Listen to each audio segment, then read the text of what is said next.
আজই ডাউনলোড করুন আর এনজয় করুন আপনার পছন্দের শো। কিন্তু যেভাবেই হোক রত্নাকে কিন্তু তুলে আনতে হবে। আর হ্যাঁ, রত্নার গায়ে যেন একটা আঁচড় না পড়ে।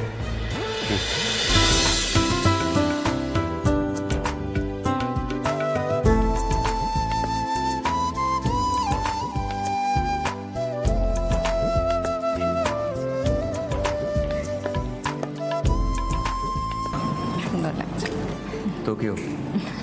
পারু, সোম, তোমার সাথে আমার কিছু কথা ছিল, সেই জন্যই আমি তোমায় ডাকলাম। আমিও তো তোমাকেই খুঁজছিলাম, কিন্তু সেটা কোনো দরকার ছাড়াই। এই তাহলে তো সোম।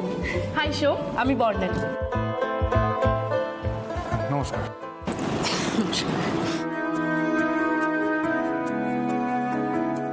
আরে পলাশ, কখন এলে? সকালের ফ্লাইটে ল্যান্ড করেছি, এয়ারপোর্ট থেকে সোজা এখানে। বাহ, খুব ভালো। সোম, তুমি তখন কোথায় ছিলে? আমি কখন থেকে তোমাকে খুঁজছি। আমি তো ওই রান্নাঘরে ছিলাম। উফ বাবা, এসে তুমি রান্নাঘরে চলে গেছো? আচ্ছা, একটা দিনও কি কাজ ছাড়া থাকা যায় না? বাবারে বাবা, সারাক্ষণ খালি সোম সোম আর সোম। আমি তো এটাই বুঝতে পারছি না যে বিয়েটা আসলে কার সাথে হচ্ছে, সিদ্ধার্থ নাকি সোম? আমি চেয়েছিলাম পার্বতী, আর সেটা তোমার অজানা নয়। আমি তোমাকেই বিয়ে করতে চেয়েছিলাম, কিন্তু চাইলেই তো আর সবকিছু পাওয়া যায় না। তুমি তোমার ভালোবাসার মানুষকে পেয়েছো, আমি এতেই খুশি পার্বতী। বাস, আমার আর কিচ্ছু চাই না। কই রে মেয়েগুলো সব কোথায় গেলি? বর এসে গেছে তো। আরে এগুলো নিয়ে যেতে হবে তো। সবাই উলু দাও, শাক বাজাও। আমার সাথে এসো এসো, গুলো নাও গুলো নাও। নে বাবা নে, তাড়াতাড়ি তাড়াতাড়ি।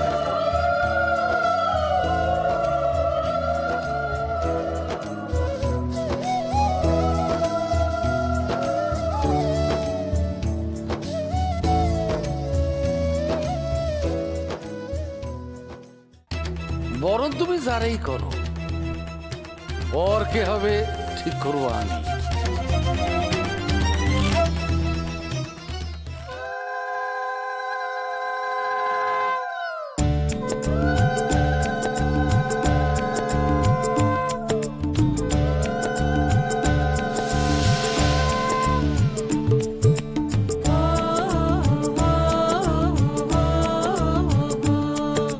এইবার একটু মিষ্টি খেতে হয়।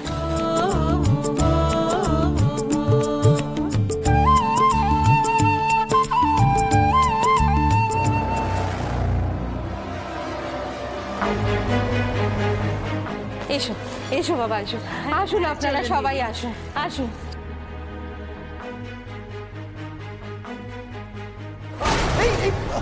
আরে দেখে না জামাই বাবু, পড়ে গেলে হবে? এখন তো ওঠার সময়। আসুন ভেতরে, আসুন আসুন আসুন। চলো বাবা।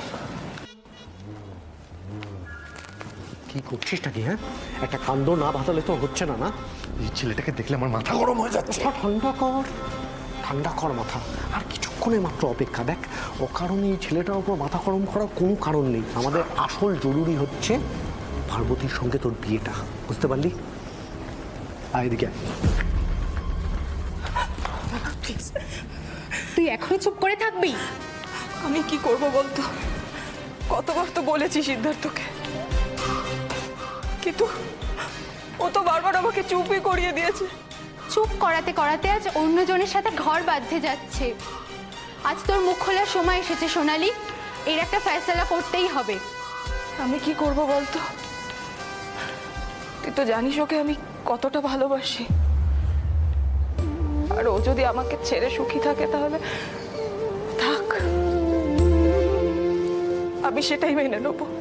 কিন্তু ওর ভালোবাসার যে চিহ্ন আমার পেটের মধ্যে একটু একটু করে বড় হচ্ছে, ভবিষ্যতে আমি তাকে কি জবাব দেব বলতো? জিজ্ঞাসা করলে কি বলবো? কি নাম ওর বাবার? আজের উত্তর দিতেই হবে ডক্টর সিদ্ধার্থ বসুকে। আয় তুই আমার সাথে। না শোন না,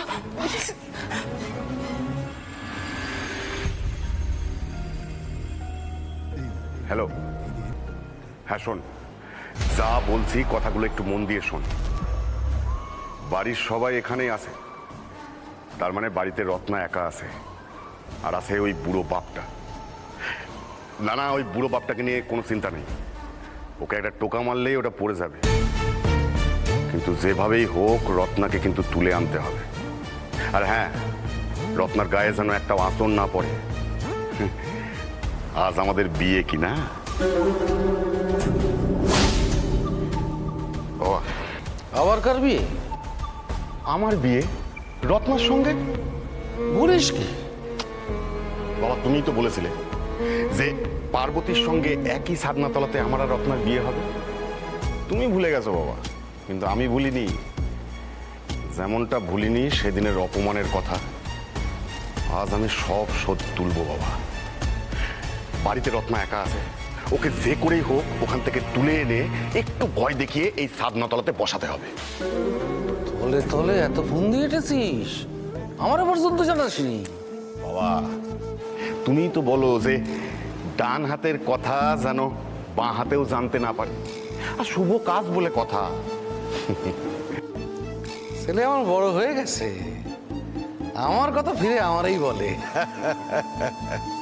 কিন্তু মনে রেখো বাবা, যা করবা একটু আট ঘাট বেঁধে করবা।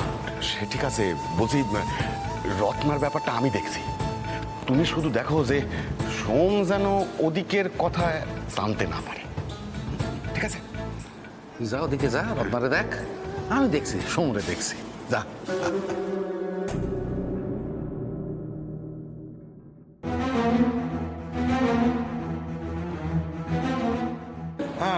আচ্ছা আচ্ছা, মুগ ডাল তো নিরামিষ চলবে। ঠিক আছে। ভালো আছেন রায় সাহেব? আর কি ভালো আছে বিশ্বম্বর, কন্যাদায়গ্রস্ত পিতা, তার উপর মাথার উপর মেয়ের বোঝা। সে একদিন ছিল ভুবনপুরে, যখন বন্ধু শত্রু নির্বিশেষে যে কোনো অনুষ্ঠানের বিয়েতে কোনো কাজে আমরা ঝাঁপিয়ে পড়তাম। সেদিন আর নেই, তার উপর গোদের উপর বিস্ফোরাই মন খান। ইনি এনার চার্জ খানি শেষ করে ফেলেছেন। দিন খুব খারাপ। ও তো ঘুরিয়ে ফিরিয়ে না বলে, দাঁড়ায় পানি না করে সোজা বললেই হয় যে ফোনটা দরকার, নিন ধরুন। ধরুন। বাহ, জব্বর ফোন খান তো, আমার গাড়া মারা। দিন তা। হ্যাঁ ঠিক আছে ঠিক আছে ঠিক আছে, কাজ চালাই না। আরে গোপাল,